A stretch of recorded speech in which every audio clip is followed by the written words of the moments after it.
नमस्कार, स्वागत है आपका और मैं हूं आपके साथ सपना दीपक मंतेशिया। बुलेटिन का आगाज करेंगे। खबर लखनऊ से है, जहां पर उत्तर प्रदेश पर्यटन ने महाकुंभ 2025 प्रयागराज के अवसर पर डिजिटल प्रदर्शनी पंडाल की स्थापना की है, जिसका मुख्य उद्देश्य महाकुंभ में देश दुनिया से आने वाले पर्यटकों श्रद्धालुओं को राज्य में व्याप्त पर्यटन की असीम संभावनाओं से परिचित कराना है। ये महाकुंभ 2025 की अवधारणा पर आधारित है। पर्यटन एवं संस्कृति मंत्री जयवीर सिंह ने इसकी जानकारी दी है। उन्होंने कहा है कि प्रदर्शनी पंडाल में एनामॉर्फिक डिजिटल वॉल के माध्यम से उत्तर प्रदेश के पर्यटन गंतव्यों को प्रदर्शित किया गया है। पंडाल में आने वाले पर्यटकों श्रद्धालुओं को महाकुंभ के अतिरिक्त उत्तर प्रदेश के पर्यटक गंतव्यों को प्रदर्शित कर वहां भ्रमण के लिए प्रेरित करने की कोशिश की जा रही है। इसी के साथ जयवीर सिंह ने बताया कि पर्यटकों की सुविधा के लिए प्रयागराज के रेलवे स्टेशन, बस स्टेशन के साथ साथ महाकुंभ क्षेत्र में परेड ग्राउंड और इसी के साथ साथ नागवासुकी मंदिर, अबैल आदि स्थान पर्यटन सूचना केंद्र बनाए गए हैं।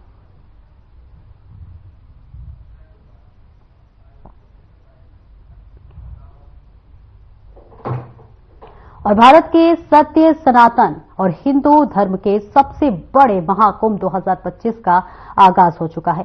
संगम नगरी में देश विदेश के ख्याति प्राप्त संतों और भारत के प्रसिद्ध सनातनी परंपरा के अखाड़ों की जमावड़ा लग चुका है। साधना ग्रुप और भारत ब्रॉडकास्टिंग लिमिटेड ने महाकुंभ की महात्म्य से इंडिया को परिचित कराने के लिए नई दिल्ली के रशियन कल्चर सेंटर में शानदार आयोजन किया गया है, जहां महाकुंभ के इतिहास, परंपराओं और संस्कृतियों से परिचय कराने के लिए साधना ग्रुप और वाइब्रेंट ब्रॉडकास्टिंग लिमिटेड ने रशियन कल्चर सेंटर में कार्यक्रम आयोजित किया है, ताकि भारत के सबसे घनिष्ठ मित्र देशों में पहले पायदान पर खड़े रूस के साथ भी संस्कृतियों, सभ्यताओं और विचारों का आदान प्रदान हो सके और साथ ही पूरी दुनिया हिंदुओं और सत्य सनातन की इस परंपरा में परिचित हो सके। हमारे इस कार्यक्रम की केंद्रीय मंत्रियों ने भी सराहा है।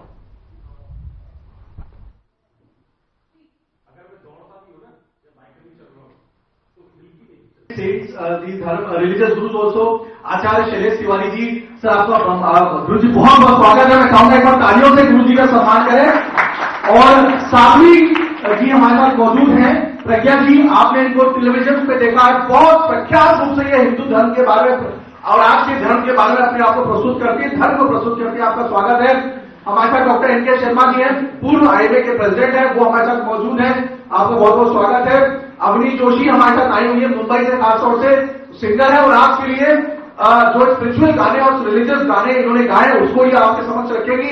तमाम और भी गेस्ट हैं और हमारे साथ धर्मगुरु डॉक्टर अश्विनी सहगल जी हैं। सर आपको टेलीविजन पे हम लोग देखते रहते हैं और आज हमें सम्मान मिला कि आप यहाँ पे हैं। पारा सत्रिया जी हैं, रियल एस्टेट डेवलपर है, खासतौर से एनसीआर में कई सारे प्रोजेक्ट्स हैं और इंटेलेक्चुअल के तौर पर यहाँ मौजूद हैं। Sir, there are few dignitaries over here from your Russian embassy. If you want you please introduce them over here to our guests, because this whole program is being telecasted lively on Sadhana, the group channels of Sadhana, as well as on TV Asia, specially cast the North American channel. So please, if you could brief about the Russian people over here who have come over here, please if you just introduce them. शंखनाद के बाद ही हम अपना कार्यक्रम शुरू करते हैं। यहाँ थोड़ा सा हमारे को दीप प्रज्वलन का सौभाग्य नहीं प्राप्त हो पाए, लेकिन आपके शंखनाद से हम ये कह सकते हैं कि आज का हमारा कार्यक्रम इसकी एक भव्य शुरुआत, क्योंकि महाकुंभ है ये, तो आपकी ये शुरुआत हो। आचार्य शैलेश तिवारी जी।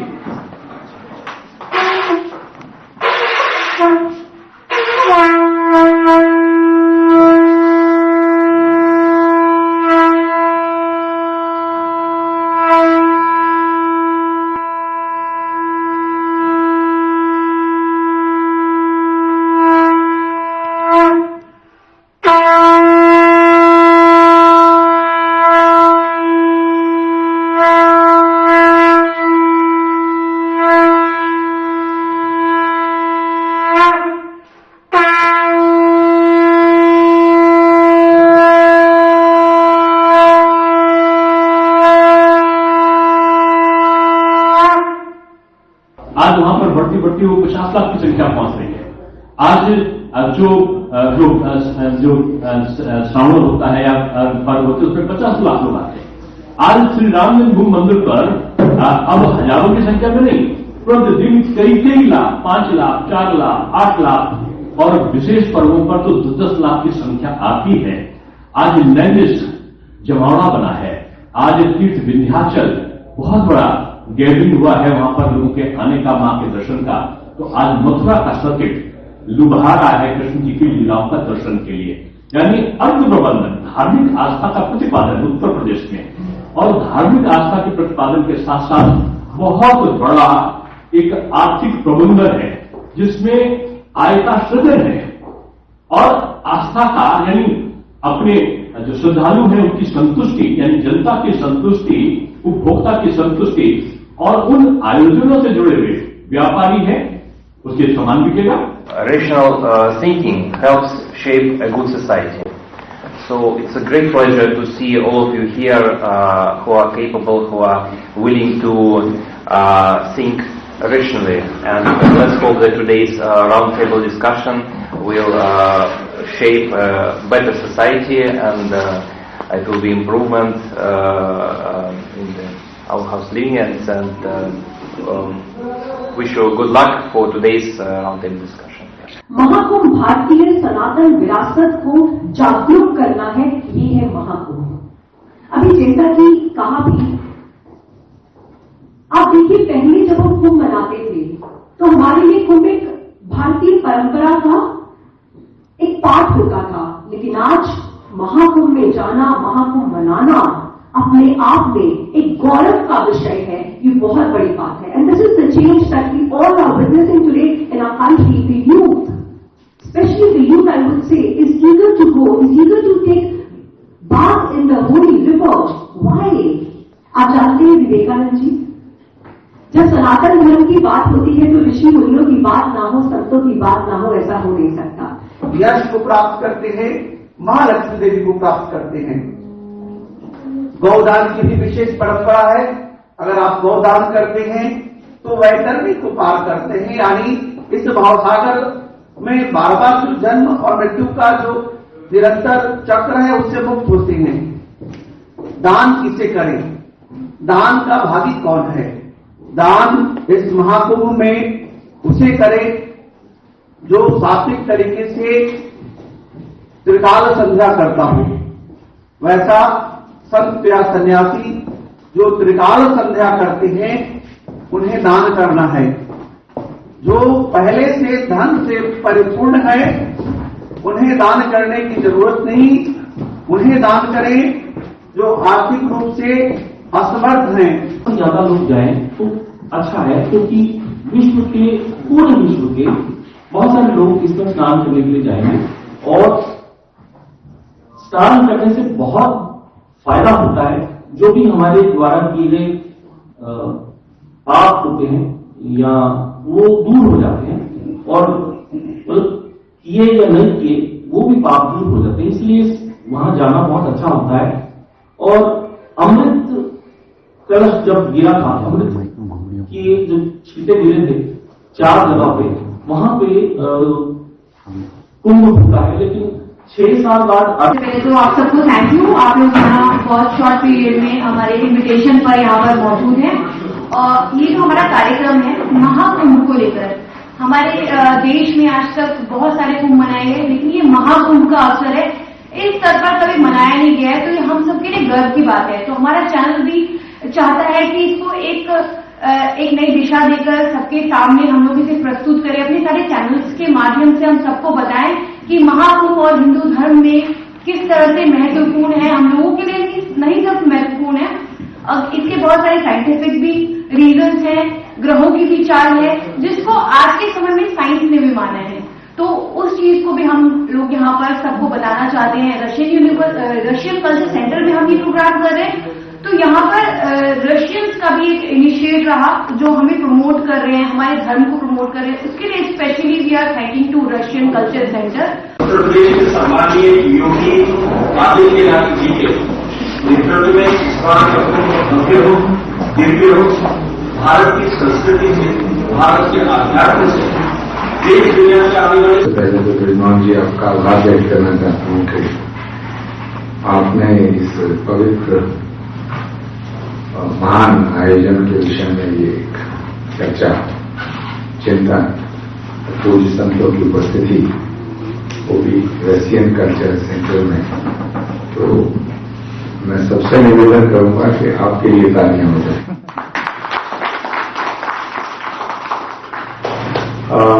मुझे लगता है कि सभी लोगों ने अपनी अपनी बात रखी होगी और जहां तक मैं समझता हूं कि कुंभ कोई सिर्फ मेले का नाम नहीं है। ये 1000, 10,000, लाख, 2 लाख, 10 लाख, करोड़, 2 करोड़, 10 करोड़, 20 करोड़, 40 करोड़ भीड़ को इकट्ठा करना और एक अपने आप वहां डुबकी लगाना, भीड़ हो जाना, उसको कुंभ नहीं कह सकते हैं। ये वैचारिक समानता का महापर्व है। ये भावनाओं का मिलन है। ये सनातन की संस्कृति और संस्कार और सभ्यता, इनका एक अद्भुत उदाहरण है। अनेकता में एकता का। और एक बड़ा जत्था रूस से आ रहा है, जो रशियन टूरिस्ट हैं, वो यहाँ पर कवरेज के लिए भी आ रहे हैं, वहां के जर्नलिस्ट, और बतौर श्रद्धालु वहां से आ रहे हैं। भगवान शिव के सूक्तों का जितना अच्छा अनुवाद वाराणसी या दूसरे भारतीय जगहों पर हुआ है, उतना ही अच्छा अनुवाद रूस में और खासतौर पर पोलैंड और जितनी स्लाविक कंट्रीज हैं उन जगहों पर हुआ है। इसलिए मेरा अनुरोध है कि एक जिम्मेदारी के साथ एक अच्छा संदेश हमारे विदेशी मेहमान जो है खासतौर पर इस कुंभ के लिए आ रहे हैं उन तक जाए, और ये कुंभ हम सब के मनोरथ को पूरा करे, हमारे देश के लिए अच्छा हो, हमारे नागरिकों के लिए अच्छा हो और पूरे विश्व का कल्याण करे। यही कामना करता हूँ। धन्यवाद। जटाटवी गलज्जल प्रवाह पावित स्थले गलेवलम विलंबितां भुजंग तुंग मालिकां डमड्डमड्डमड्डमन्निनाद वड्डमर्वयं चकार चंड तांडवं तनोतु न शिव शिवम् जटाकटाह संभ्रमं भ्रमन्निलिम्पिलिर्जरि विरोधरि विचल्लरि विराजमानमुदन् धग धग धग ज्वलल्ललाट पट्ट पावके किशोर चंद्रशेखर हृदः प्रतिक्षणं मम। ओम शिवाय ओम शिवाय ओम। बहुत बात कर रहे हैं और पूरी दुनिया बहुत गौर से हमको देख रही है, तो इसलिए इसमें हम सब की जिम्मेदारी बहुत ज्यादा बढ़ जाती है कि हम सब जब महाकुंभ में जाएं तो इस बात का विशेष ख्याल रखें कि जो हमारे जो गेस्ट जो बाहर से आ रहे हैं उनको उनके सामने एक भारत की सशक्त इमेज की बात, हम लोग बहुत हाइपरबोल होते हैं इस बात को कहने में कि भारत अब जो है दुनिया की तीसरी बड़ी इकोनॉमी बढ़ने की ओर बढ़ रहा है और हम जो है मिलिट्री इतना हमारा पावर है, इकोनॉमिक पावर है और बहुत सारी चीजें, लेकिन उसका जो जेस्चर जो हम शो करेंगे वो कुंभ जैसे आयोजन में दुनिया बहुत चकित होकर के देख रही कि कौन सा ऐसा आयोजन है जिसको कहते हैं कि बिगेस्ट एक्स्ट्रावेगेंजा ऑन अर्थ। इसके इकोनॉमिक एस्पेक्ट्स की भी बहुत बात हो रही है, पर मैं महाकुंभ को और मेरा दृष्टिकोण महाकुंभ के प्रति प्योरली हमारी सनातन संस्कृति के पुनरुत्थान और हमारी सनातन संस्कृति को विश्व के सामने रखने के सुनहरे अवसर के रूप में देखता हूं। एक समय और एक दौर था इस देश में जब भगवा को आतंक से जोड़ा जाता था और वो बहुत दुर्भाग्यशाली दौर था, पर कहते हैं कि रावण के अंत के लिए राम भगवान आए थे और यही नियति थी, तो भगवा आतंक वाली थ्योरी के अंत के लिए अब हमारा सनातन भारत आगे आ चुका है और अब ये रुकने वाला नहीं है। ये तो आपने स्पष्ट कर दिया है ब्रजमोहन जी, आप प्रशंसा की योग्य है।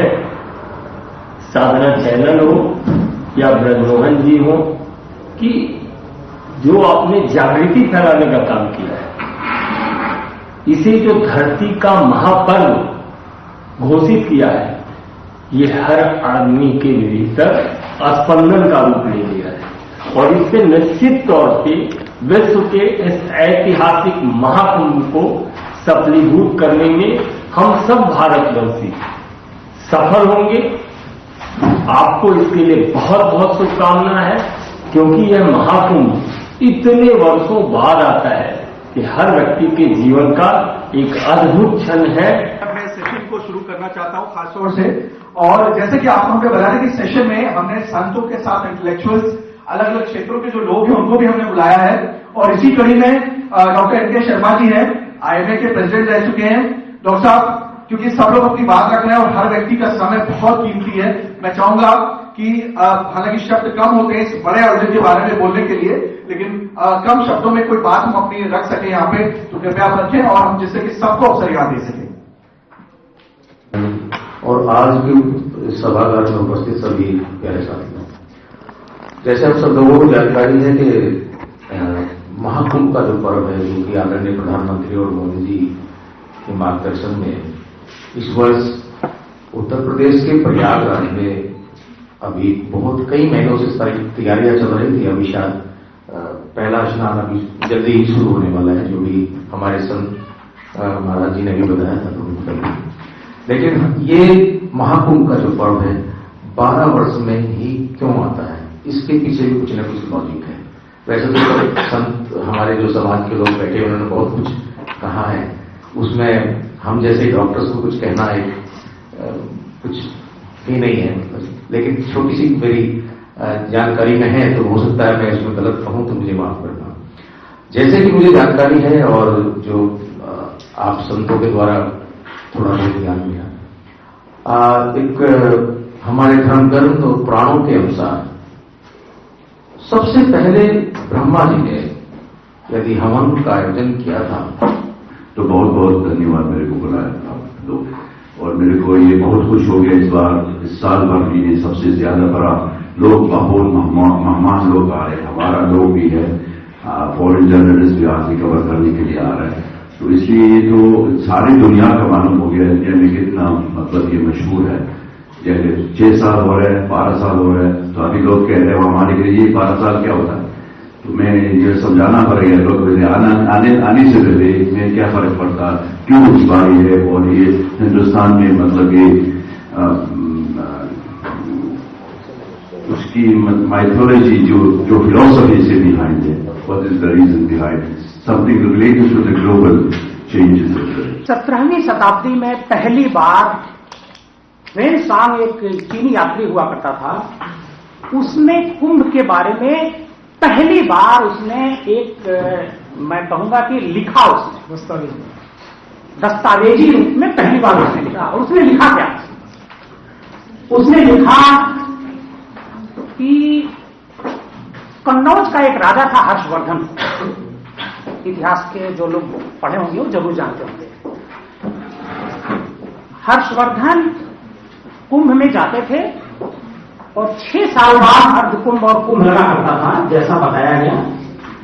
तो वो जाते थे वहां पर, और उन 6 सालों के भीतर, क्योंकि कन्नौज बहुत बड़ा राज्य था, जितनी शासकीय कोष में उनकी मतलब जो भी कोष उनके पास उपस्थित होता था, जमा होता था, वो सारा कोष ले जा करके वो कुंभ में दान कर देते थे। वो सारे संसार की रचना का आधार है, 3 स्वर है इसमें। जब आ बोलते आकार, स्थूल शरीर जागृत है।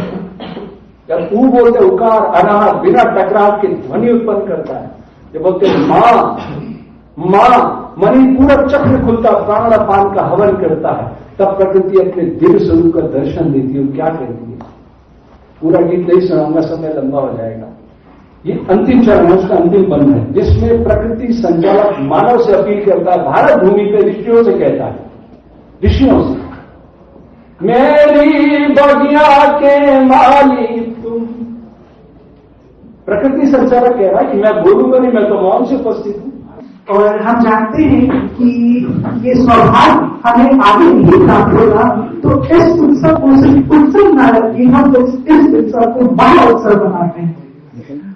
वो जल तो अभी नहीं है जहां 3 नदियों का संगम हुआ है, पर मैं तो ये मानता हूं कि जब उस जल में हमारे देश के अनेक साधु संत आके स्नान करते हैं, तो वो जल और भी पवित्र होकर अमृत के समान हो जाता है, क्योंकि वो अपने शरीर का कुछ ऊर्जा उस जल में भी प्रदान करते हैं।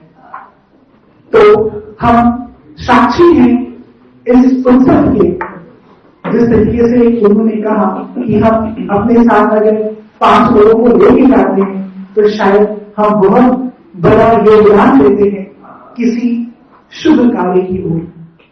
एक और बात कहना चाहूंगा कि उस पवित्र धरा को हम गंदा ना करें। वहां पे अनेक संतों का समागम होगा, अनेक लोग आएंगे, और जहाँ पे लोग आते हैं थोड़ी सी गंदगी होती है, तो हम इसमें थोड़ा सा भी संकुचित ना हो। अगर हमें कुछ भी इधर उधर फेंका मिले तो उसे उठा करके उस पर्याप्त स्थान पर जरूर डालें। तो वो यहाँ पे इस कार्यक्रम में आए।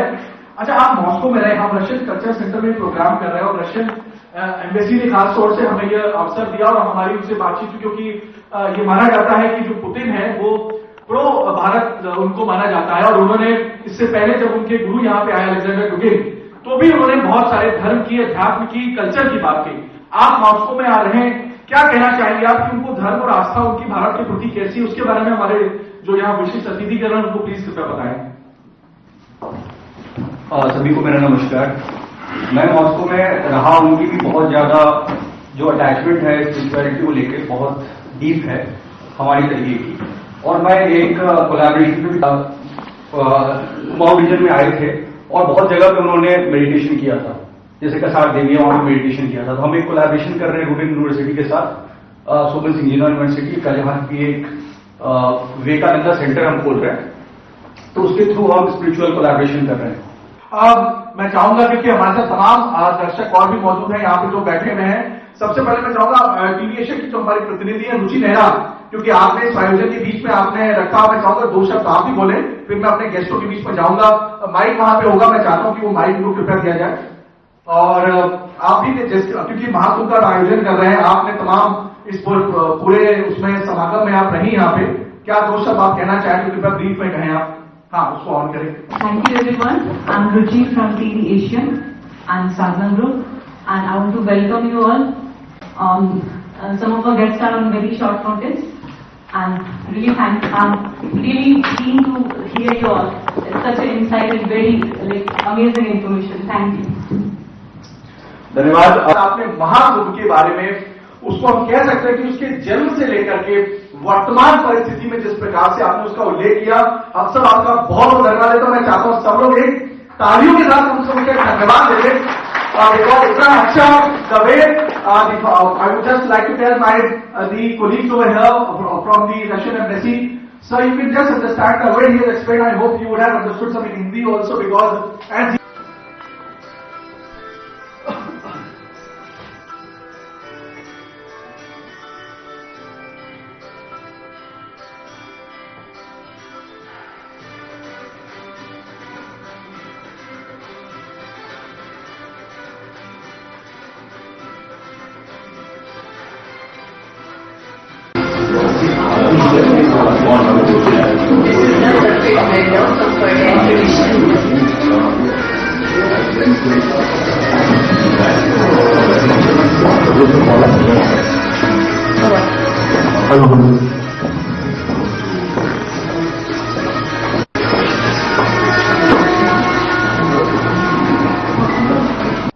और फिलहाल बुलेटिन में मेरे साथ इतना ही, और अब वक्त हो चला है हमारे खास कार्यक्रम प्लस माइनस का डॉक्टर राकेश गुप्ता के साथ। नमस्कार